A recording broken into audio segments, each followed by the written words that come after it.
Hi guys, this is the advisor and welcome back to my channel. Now, last night I was working on my channel and I got a message on my YouTube channel. In the comment section, somebody said they had some critical information to pass on to me, and if I could give them a call. They gave me a number. So I said, no, I wouldn't be able to call you now, but I can call you another time. They said, all right, give me your number. I said, all right. Well, anyway, I gave them my number and they called me back about 30 minutes later. And basically, this gentleman was telling me, say, listen, I have some vital information to give you, and it pertaining to that same Judge Sykes. And he went on to tell me how he was working for a lawyer firm and that him personally carry bribe money and get Judge Sykes. Well, let me tell you something. This was like some kind of a bombshell. So the first thing we do is say, hold on, brethren.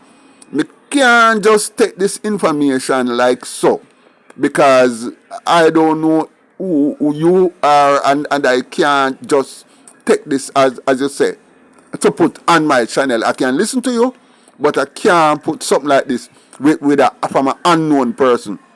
He said he cannot give me his details because basically he would have jeopardized his life. He would put himself in peril if he was to give me his details, and if he were to come on the ear and let people hear his voice. So he said, I cannot give him my details because I don't want it to get out, and I can't give him a voice. I said, all right, here is what you're going to do then, because I would rather to interview you, but here is what I'm going to ask you to do.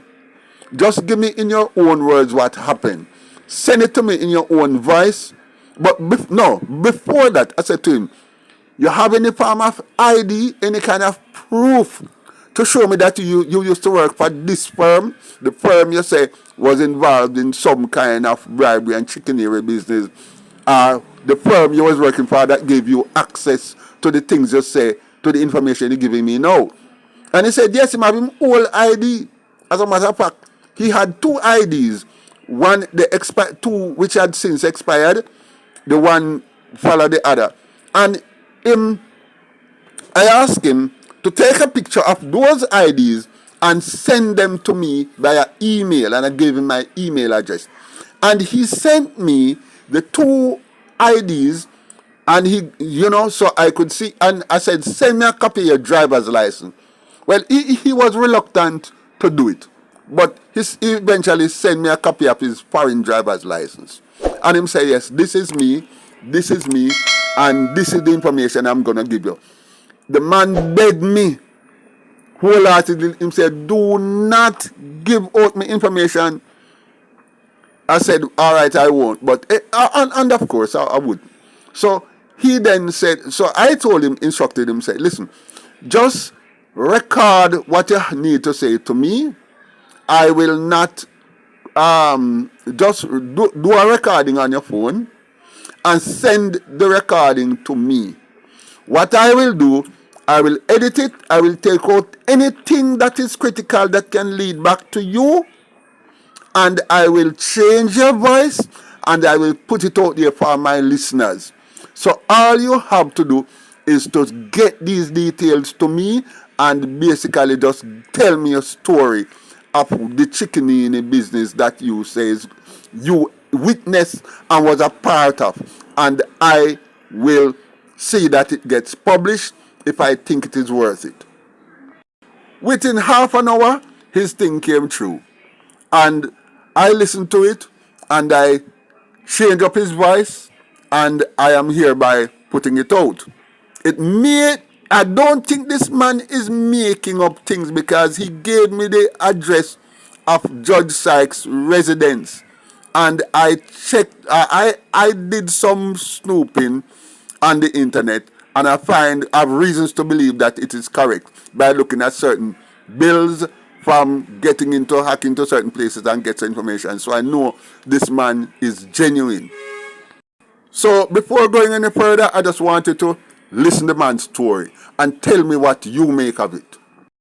Hi, Mr. Advisor. Is it from the first time you put out the video with Judge Sykes? I think last year sometime. From them time I start watch your channel, and subscribe same time because nobody else was brave enough to put out the things that you put out. And I have not been disappointed since then. And I watch the thing ever since, but here is what happened now. You see, it reached a stage now where I'm happy to get in touch with you. As you know, I did call you last night, and this is the follow-up video now. The talk where you said me to give you.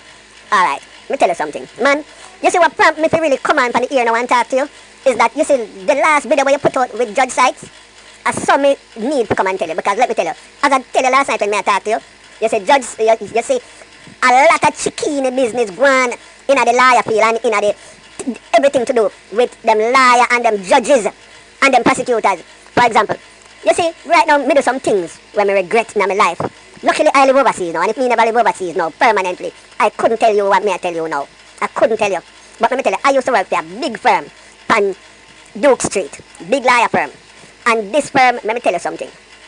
You know what I have collected money and care go a Justice Sykes yard. And if you think I lie, here is this is his address. This one I carry it. 1 and 2 times I left it with him helper. And 1 and 2 times, one Sunday I him come out to me. At first, I never have no say of him yard or him house me carry it. You understand me? Because it's the helper name the planet. I'm just here to deliver it to the helper. And one of the time I go and him come out because it was a Sunday. And I was told to drop it off on a Sunday. And I saw me no say. But at the time I never even know say a Justice Sykes. Them just tell me say, hand the money to the gentleman who come out.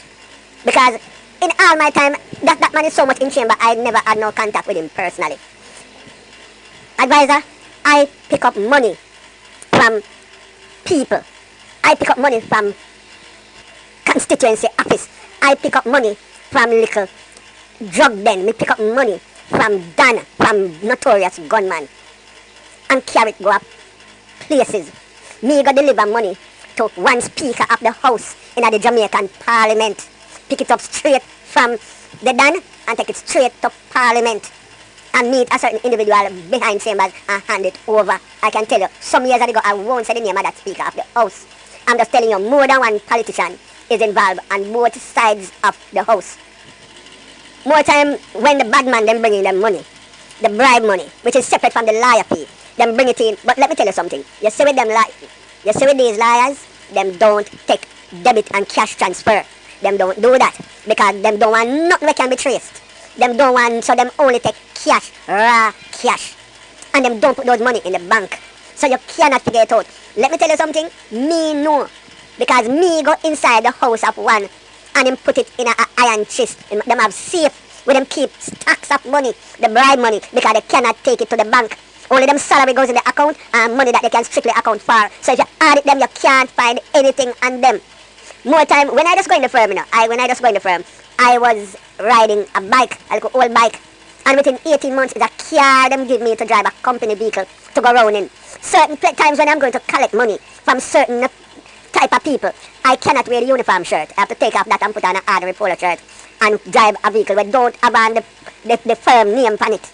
And I go and I collect and I bring it to who themselves to carry it to. Them don't even let me carry it to the office. I either carry it to the constituency office or I deliver it to the house of the individual. And more time, me take it and me drop it off at Tara. Sometimes that's how it goes. I go by Tara and me up a Linders Road and then me leave it at that. So this is how dangerous it is when it comes to bribery within the legal system. So most of the cases that you see where liars themselves, where judges give lenient sentences, the reason why them can give lenient sentences is because most of these judges, them get touched, them grease them palm. But you cannot know because you cannot prove it, because no matter you audit them, you'll not find anything out of place. These people, and they can't even spend the money that they get for bribe, so they just have to put it in them chips and leave it. Them have to just either spend it like at nightclub or whorehouse or, you know, those type of places. That is their money that they use to just buy little gas or do anything so that they don't have to go in them salary. But all of them, or most of them are on the take. Sometimes I do a little moonlighting. They call it over here moonlighting. But out there them call it you do a little roast. You see, because sometimes I drop off money from one lawyer, from my company to different lawyers, depends on what we're doing. There is another big company which is named as politician in the house. As a matter of fact, there is two. And I would go and do little moonlighting for them. I would just do little roast. I would take up some documents, drop it off there or here, or drop it off here or there. And most of these have to do with transfer of things from notorious figures to lawyers. And I don't mean lawyers and the defense team. It's defense lawyers who I have to pick up money from and hand it over to some other people who are on the prosecution side. I can call many names, many names I can call. As a matter of fact, I can call about maybe 11, between 10 and 12 names of people in the prosecution side of things who really mix up and who are take bribe. You understand me? But let me tell you something. And these are people, as a matter of fact, there's more than one people in the Supreme Court that me know and take money from bad man and deliver to them. So, I couldn't talk before because I don't think nobody would believe me. But, advisor, a lot of things you say, a lot of people will dismiss it and think say you're miserable. And think say you just a try look likes. But let me tell you something. Me being there and I've been there and I've seen it, I've witnessed the whole of it, and having witnessed it all and know what is going on up there. If you know, the only way them can stop this is to ask them, is to raid these prosecution people in the prosecution house and look at them iron chests and ask them where them get them millions of dollars they from. That is how you go and break this case. You might not be able to prove it, but at least it would lead you to think further as to what is really going on in our court system. So don't take anything when you see. Don't take it lightly. When you see these people, I get life sentence, I get some slap on the wrist, and I get bail, and I go home at them yard and thing. They have been paid off. They have been paid off, and I have done my share of taking the money to them. I have been doing it. I just that I didn't know how serious it was. But now that I've figured it out, it is just a shame. But it always go, you hear one man in Pickers Gilly talk about brown paper bag? Well, these are normally in a brown envelope. And me I talk tens of thousands, hundreds of thousands of dollars when I move it. And it all reach where it goes safely. So, me just say, Judge Sykes, me can tell you, say, him definitely tainted. Definitely 100% tainted. Me can't lie. Guys, I have nothing to add to this. I have nothing to take away from this. I think I already know that this is going on. So, all I can say is thank you for listening. Please like, share, leave a comment below, and I look forward to seeing you in my next video.